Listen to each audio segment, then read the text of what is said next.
Okay guys, we're out here at the Gavin's house. We have a 8-year-old comfort maker furnace, 80%er, 110,000 BTU.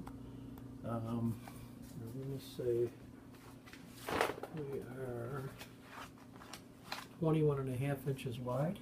Okay, in this furnace room here. And what we're looking at is possibly replacing the coil and the condensing unit outside. So this is what we have to work with.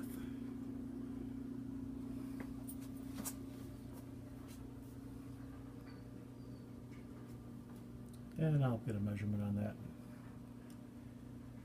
We may have to move the venting, maybe a little of the gas, the electrical to get in and out, and the venting here.